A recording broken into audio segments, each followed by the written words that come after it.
go ahead and bring in some more color here on the neck line. This is a area that's going to get a lot darker in value, and so I need to put a little more flesh down before I can put my shadow in. I want to get in a little bit of shirt color, and then it gets lighter out toward the outside of the collar, and it's good to get a dark in and around the face.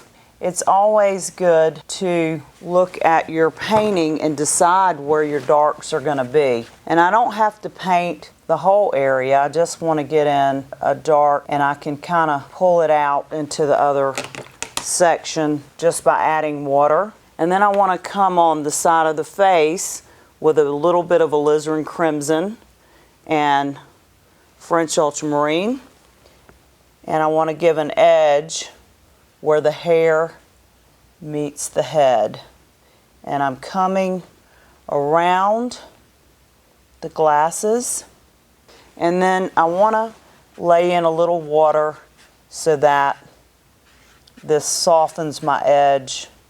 And I want to give a little water for that to move out into that area. I can come down the rest of the way and give an edge. And then my edge stops here and it gets darker on the neck and the shirt side there. So paying close attention to what my edges do. I want to go into the crevice areas where we put the crevice flesh. The same color combination. Here too there are some lighter areas, so you don't have to do the whole thing. You can skip some areas if they're lighter. And this is how you add depth and dimension to your portraits. And then you can soften your edge. You can actually soften both sides, but you don't want to use a lot of water. I like to make my purple on the red side. Blue tends to just end up looking a bit dirty. I don't like the way it looks used by itself. And then you can go into the nostrils, add your dark there. Pull this around on the bottom side of the nostril, the flare of the nostril. Let's add some purple to and around the eyes, so that we can put the eye color in. And once we get the eyes in, that's when we're really encouraged to move forward. Usually starts to look like the person a little bit once you get the eyes in. Let's do the same to the right side. Softening my edges. Very important in portraits to have a soft edge. You can go into this little dark area beside the glasses and put in a shadow on the neck side here. This is really about the same color of the shirt. I'm going to go ahead and do the shirt while I'm at it, dragging it down toward the bottom. For the stripes, I would put my red down first and then go back with the blue. Maybe the eyes will be, darks around the eyes will be dry, so we can go ahead and put in the eye color. Let's go ahead and work on the irises. I'm going to be using Winsor Blue, green shade, French ultramarine, burnt umber. His eyes are blue, so I'm going to come around the outer edge. The way to have a highlight really stand out is to paint a dark around it. So that's what I've done here. And the way to get a glassy looking eye, which is what you want, is by leaving the center light and painting the outside of the iris darker. And it looks more rounded and will be the shape that you're looking for, but will also give that glassy look. I can add some in this area. There's a highlight above his lip, and if I get a dark in above it, that'll bring out the highlight. So I'm paying close attention to the shapes that are in and around the mouth. that create the mustache. I see more browns in his mustache on this side. So I could also add in a little bit of burnt sienna and alizarin crimson and get in some browner tones on this side. Now the bottom lip is too light, so let's go ahead and add more color, especially to the right side.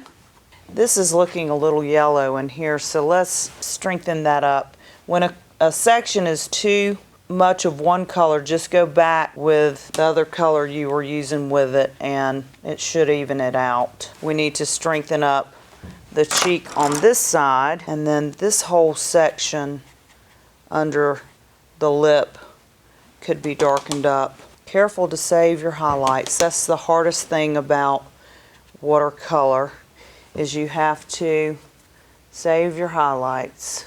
Let's add a little bit of shadowing under the eyes and above the eyes where the glasses are tinted.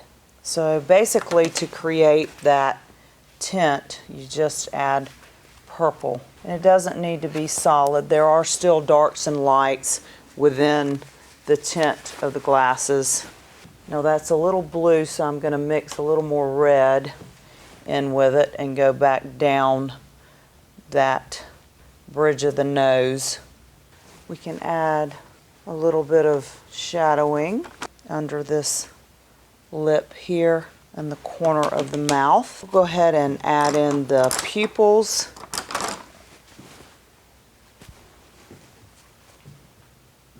And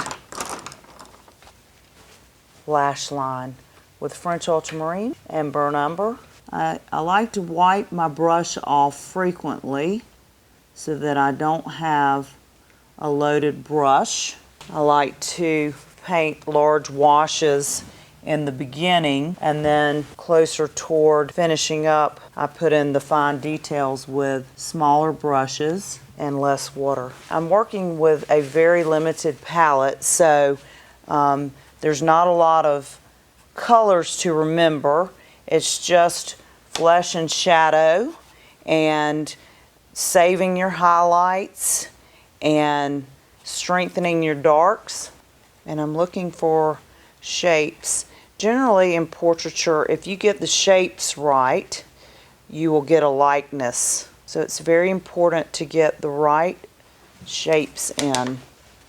And you do that in your drawing when you're first drawing it out, and you have to look for shapes and lights and darks. I want to go ahead and add a little more flesh above the glasses in the area of the eyebrows on the side of the head, linking my shapes together.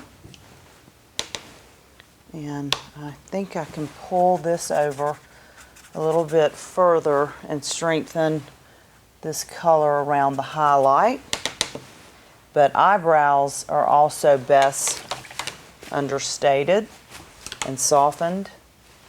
So remember that when you're painting your eyebrows on your subject, you want to be sure that you don't go overboard. One of the things that I get asked from a lot of my students is, what makes my daughter look 15 when she's 8? And a lot of times it's too dark eyebrows, so you want to be real careful with that. Let's go ahead and put in a lash line. I like to go across the eyes horizontally. We need to add a little bit of beauty lines down the side here. Just get up on the tip of your legend, pull it down. We can always go back in and darken areas. So a few darks here and there. And this is what creates the roundness and the form by adding the shadows in. Gives it that three-dimensional look. And we talked about adding the purple for the darks and the mustache. And you can bring in the purple in the lines around the eyes and the face. Let's give a little edge here for the glasses and soften. There's a nice little dark right here of the shirt. I just want to hint at that. You can drag it down into the other part of the collar. And we'll do that on this side as well. Nice strong dark on the edge of the shirt where it meets the neck. Just add a little water. And I think that's as far as we're going to be able to get it. So we're going to wrap up right there. And thank you for joining me, Painting Joe Miller.